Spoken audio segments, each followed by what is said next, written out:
അസ്സലാമു വറഹ്മത്തുള്ളാഹി വബറകാതുഹു. പ്രിയപ്പെട്ട സഹോദരങ്ങളെ, നമ്മളെല്ലാവരും ആകാംക്ഷയോടുകൂടി കാത്തിരിക്കുന്ന വിശുദ്ധമാക്കപ്പെട്ട ബലിപെരുന്നാൾ ദിവസം നമ്മളിലേക്ക് സംജാതമാകുകയാണ്.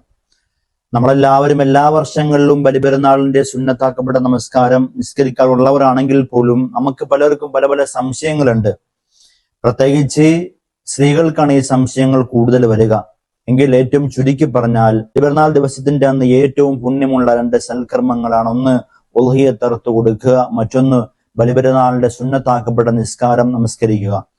സുന്നത്ത് നിസ്കാരങ്ങളിൽ നിന്നുകൊണ്ട് ഏറ്റവും പുണ്യമുള്ള ഏറ്റവും പവിത്രതയുള്ള 2 റക്അത്ത് നിസ്കാരമാണ് ബലിപെരുന്നാളിന്റെ സുന്നത്ത് നിസ്കാരം. നമുക്ക് എല്ലാവർക്കും അറിയും, എങ്കിലും അതിന്റെ രൂപം വളരെ ചുരുക്കി പറഞ്ഞു തരാം. ജമാഅത്തായി നിസ്കരിക്കുന്ന നിസ്കാരങ്ങളിൽ ചില നിസ്കാരങ്ങളുണ്ട്. ജമാഅത്തായി നിസ്കരിക്കുന്ന ചില സുന്നത്താക്കപ്പെട്ട നിസ്കാരങ്ങളുണ്ട്. ആ ജമാഅത്തായി നിസ്കരിക്കുന്ന സുന്നത്താക്കപ്പെട്ട നിസ്കാരങ്ങളിൽ പെട്ടൊരു നിസ്കാരമാണ് ബലിപെരുന്നാളിലെ നിസ്കാരം. അത് ജമാഅത്ത് പ്രത്യേകമായ സുന്നത്തായിട്ടാണ് ഉലമാക്കൾ നമ്മെ പഠിപ്പിക്കുന്നത്. ഇനി ജമാഅത്തായിട്ട് നിസ്കരിക്കുവാൻ വേണ്ടി കൂടെ ആളില്ല, നമ്മുടെ കൂടെയുള്ള ആൾക്കാരോ, ഇല്ലെങ്കിൽ നമുക്ക് പള്ളിയിൽ പോയി നിസ്കരിക്കാൻ പറ്റുന്നില്ല, അല്ലെങ്കിൽ നമ്മുടെ കൂടെ സഹോദരിമാർക്ക് വീട്ടിൽ കൂടെ നിസ്കരിക്കുവാൻ വേണ്ടി ആരുമില്ല എങ്കിൽ ഒറ്റക്ക് നിസ്കരിക്കുന്നത് കൊണ്ടും കുഴപ്പമില്ല. കാരണം എന്തേ, ഒറ്റക്ക് നിസ്കരിച്ചാലും പുണ്യം കിട്ടും, കൂലി കിട്ടും. അത് മാത്രമല്ല, പ്രത്യേകമായി ശ്രദ്ധിക്കേണ്ടത് മുഅക്കദായ സുന്നത്താണ്. ഒരുപാട് പ്രതിഫലമുള്ള സുന്നത്തുകളിൽ നിന്നുകൊണ്ട് ഏറ്റവും മുന്തിയ ഇനം സുന്നത്താക്കപ്പെട്ട നിസ്കാരമാണ് ബലിപെരുന്നാളിന്റെ സുന്നത്തായ നിസ്കാരം. അതിന്റെ സമയം സൂര്യൻ ഉദിച്ചത് മുതൽ പെരുന്നാൾ ദിവസത്തിന്റെ അന്ന്, അഥവാ ദുൽഹിജ്ജ 10 അന്ന് സൂര്യൻ ഉദിച്ചത് മുതൽ ഉച്ച വരെയുള്ള സമയമാണ് ആയ സമയം. ഇനി ഒരു മനുഷ്യന് ഉച്ചക്ക് മുമ്പായി നിസ്കരിക്കാൻ സാധിച്ചില്ല എങ്കിൽ ഖളായായിട്ടും വേണമെങ്കിൽ നിസ്കരിക്കാം. നമ്മൾ ഏറ്റവും സൂക്ഷിക്കേണ്ടത് ഉച്ചക്ക് മുമ്പ് തന്നെ നിസ്കരിക്കലാണ് ഏറ്റവും പുണ്യകരമായത്, ആയത്. ഇനി ഒരാൾക്ക് ഉച്ചക്ക് ശേഷമാണ് നിസ്കരിക്കുവാൻ വേണ്ടി സമയം കിട്ടിയത്, അപ്പോൾ നിസ്കരിച്ചാൽ ശരിയാകുമോ ഇല്ല എന്നുള്ള സംശയമുണ്ടെങ്കിൽ അത് കുഴപ്പമില്ല. ഉച്ചക്ക് ശേഷം നിസ്കരിച്ചാലും ഖളായായിട്ട് നിസ്കരിച്ചു വേണമെങ്കിൽ വിട്ടാം. പിന്നെ ബലിപെരുന്നാളിന്റെ നിസ്കാരത്തിൽ പ്രത്യേകമായി ഇഖാമത്തോ ഇല്ലെങ്കിൽ ബാങ്കോ ഒന്നുമില്ല. ബാങ്കും ഇഖാമത്തും ഇല്ലാത്ത നിസ്കാരങ്ങളിൽ പെട്ടതാണ് ബലിപെരുന്നാളിന്റെ നിസ്കാരം.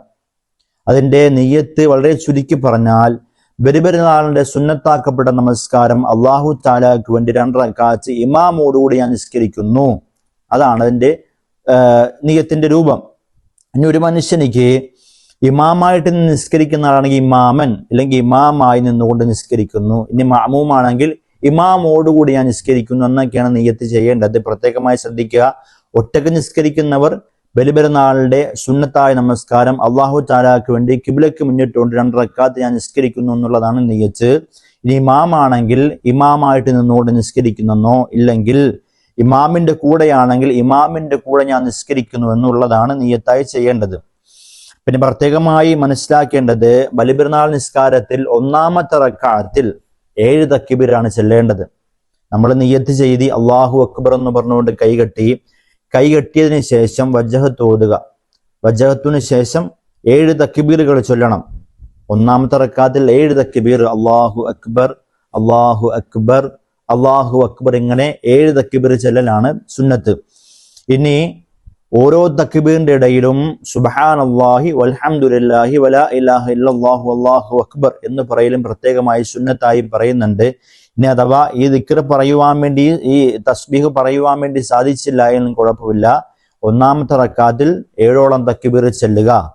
7 തക്ബീറിന് ശേഷം സൂറത്തുൽ ഫാത്തിഹ അതോതൽ നിർബന്ധമാണ്. സൂറത്തുൽ ഫാത്തിഹക്ക് ശേഷം 1-ാമത്തെ റക്അത്തിൽ ഓതേണ്ട പ്രത്യേകമായി സുന്നത്തായ സൂറത്തുകൾ പറയുന്നുണ്ട്. സൂറത്തുൽ കാഫ് പോലെ, ഇല്ലെങ്കിൽ സൂറത്തുൽ ഖമർ പോലെ, ഈ 2 സൂറത്തുകളുമാണ് 1-ാമത്തെ റക്അത്തിലും 2-ാമത്തെ റക്അത്തിലും മുതൽ സുന്നത്ത്. ഇനി ഒരു മനുഷ്യനിക്ക് ഈ പറയപ്പെട്ട സൂറത്തുൽ ഖാഫോ സൂറത്തുൽ ഖമറോ ഒന്നും അറിയില്ല എങ്കിൽ, നമ്മളെല്ലാവരും എല്ലാ വെള്ളിയാഴ്ചയും കേൾക്കുന്നത് പോലെ സബ്ബിഹിസ്മ റബ്ബിക്കൽ അഅല 1-ാമത്തെ റക്അത്തിലും 2-ാമത്തെ റക്അത്തിൽ സൂറത്തുൽ ഗാശിയ നമ്മളെല്ലാവരും എല്ലാ ആഴ്ചകളും കേൾക്കുന്ന സൂറത്താണ്. ഈ സൂറത്ത് ഓതലാണ് പ്രത്യേകമായി സുന്നത്തായി പറയുന്നത്. ഇനി ഒരു മനുഷ്യനിക്ക് ഈ പറയപ്പെട്ട സൂറത്തുകളൊന്നും അറിയില്ല, 1-ാമത്തെ റക്അത്തിൽ ഓതേണ്ട സൂറത്തുൽ ഖാഫോ, ഇല്ലെങ്കിൽ 2-ാമത്തെ റക്അത്തിൽ ഓതേണ്ട സൂറത്തുൽ ഖമറോ, ഇല്ലെങ്കിൽ സൂറത്ത് സബ്ബിഹിസ്മ റബ്ബിക്കൽ അഅല സൂറത്തോ, അല്ലെങ്കിൽ സൂറത്തുൽ ഗാശിയയോ, ഇതൊന്നും ഒരു മനുഷ്യനിക്ക് അറിയില്ല എങ്കിൽ ഇഷ്ടമുള്ള സൂറത്ത് ഓതിയാൽ മതി. കാരണം സൂറത്ത് ഓതൽ സുന്നത്ത് മാത്രമേ ഉള്ളൂ. ഒരു മനുഷ്യന് സൂറത്ത് ഓതിയില്ല എങ്കിലും കുഴപ്പമില്ല. ഇനി ഈ പറയപ്പെട്ട സൂറത്തുകൾ ഓതലാണ് സുന്നത്തായി പറയപ്പെടുന്നത്. ഇനി ഒന്നാമത്തെ റക്കാത്ത് കൈകെട്ടി അള്ളാഹു അക്ബർ എന്ന് പറഞ്ഞുകൊണ്ട് കൈകെട്ടി വജ്ജഹത്ത് ഓതി, വജ്ജഹത്തിന് ശേഷം അള്ളാഹു അക്ബർ എന്ന് 7 തക്ബീറുകളോളം ഒന്നാമത്തെ റക്കാത്തിൽ ചൊല്ലി, എന്നിട്ട് ഈ സൂറത്തുൽ ഫാത്തിഹ ഓതി, പിന്നെ ഈ പറയപ്പെട്ട സുന്നത്താക്കപ്പെട്ട സൂറത്തുകൾ ഓതി നേരെ റുക്കൂ ചെയ്യുക, സുജൂദ് ചെയ്യുക, ബാക്കി സാധാ പോലെ തന്നെ. ഇനി അതിനുശേഷം രണ്ടാമത്തെ റക്കാത്തിലേക്ക് എഴുന്നേറ്റ് വരിക, അള്ളാഹു അക്ബർ എന്ന് പറഞ്ഞുകൊണ്ട് കൈകെട്ട് വന്നു.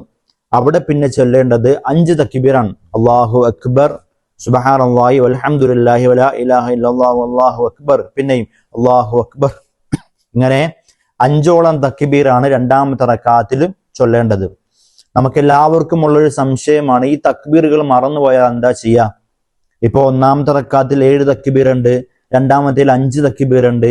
ഈ 5ഉം ഈ 7ഉം നമ്മൾ മറന്നു പോയിട്ടുണ്ടെങ്കിൽ കുഴപ്പമില്ല, അത് സുന്നത്താണ്. ഇനി മറന്നുപോയതിന്റെ പേരിൽ അള്ളാഹു അക്ബർ എന്ന് പറഞ്ഞിട്ട് കൈകെട്ടി ഫാത്തിഹ ഓതി, ഫാത്തിഹക്ക് ശേഷമാണ് ഈ പറയപ്പെട്ട തക്ബീർ ചൊല്ലാൻ വേണ്ടി ഓർത്തതെങ്കിൽ അവിടെ പിന്നീട് റിപ്പീറ്റ് ചെയ്യേണ്ട ആവശ്യമില്ല. കാരണം എന്തേ? സുന്നത്താണ്. ആ നിസ്കാരം പിന്നീട് ചൊല്ലിട്ട് നിസ്കാരം ബാത്തിലായി പോകുന്ന ഒരു അഭിപ്രായങ്ങളുണ്ട്. അതുകൊണ്ട് തക്ബീർ മറന്നു പോകുന്നതുകൊണ്ട് കുഴപ്പമില്ല. സാധാ പോലെ തന്നെ മറന്നു പോയാൽ തന്നെയും സാധാ പോലെ അങ്ങോട്ട് നിസ്കരിച്ച് പോയാൽ മതി. ഇപ്പോ ഒന്നാമത്തെ റക്കാത്തിൽ 7 തക്ബീർ ചൊല്ലിയില്ല, മറന്നുപോയി. പിന്നെ രണ്ടാമത്തെ റക്കാത്തിലേക്ക് വന്നപ്പോഴത്തേക്ക് ഒന്നാമത്തെ റക്കാത്തിൽ നമ്മൾ 7 തക്ബീർ ചൊല്ലിയില്ലല്ലോ, പിന്നെ രണ്ടാമത്തെ റക്കാത്തിൽ 5 ചൊല്ലേണ്ട ആവശ്യമില്ല എന്നുള്ളതല്ല. ഒന്നാമത്തെ റക്കാത്തിൽ മറന്നാലും രണ്ടാമത്തെ റക്കാത്തിലുള്ള 5 തക്ബീറുകൾ ചൊല്ലുക, ഓർത്തിട്ടുണ്ടെങ്കിൽ. ഇൻഷാ അല്ലാഹ് ഇനി തക്ബീർ മറന്നതിന്റെ പേരിൽ നിസ്കാരം ബാത്തിലായോ, നിസ്കാരം മുടങ്ങിപ്പോയോ, ഇനി വീണ്ടും ഖളാ വിട്ടണോ, അങ്ങനത്തെ ചിന്തയെ വേണ്ട, സുന്നത്താണ്. പിന്നെ തക്ബീർ ചെല്ലിയില്ല എങ്കിൽ അവിടെ സഹവിന്റെ സുജൂദോ അല്ലെ രണ്ടാമത് നിസ്കാരം മടക്കലോ അങ്ങനെയൊന്നും ചെയ്യേണ്ട ആവശ്യമില്ല.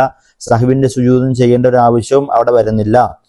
പിന്നെ മനസ്സിലാക്കാനുള്ളത്, ഇമാം തക്ബീർ ചൊല്ലുന്ന സമയത്ത് അല്ലാഹു അക്ബർ എന്ന് പറഞ്ഞുകൊണ്ടാണ് ഇമാം തക്ബീർ ചൊല്ലുക.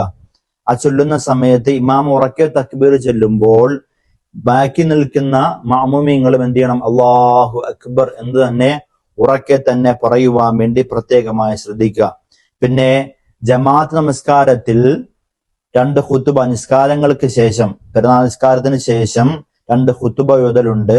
അതോടൊപ്പം തന്നെ സ്ത്രീകൾക്ക് പ്രത്യേകമായി ഖുതുബ ഓതേണ്ട ആവശ്യമില്ല. ഒറ്റക്ക് നിസ്കരിക്കുന്നവർക്കും പെരുന്നാളിന്റെ ഖുതുബ ഓതേണ്ട ആവശ്യമില്ല.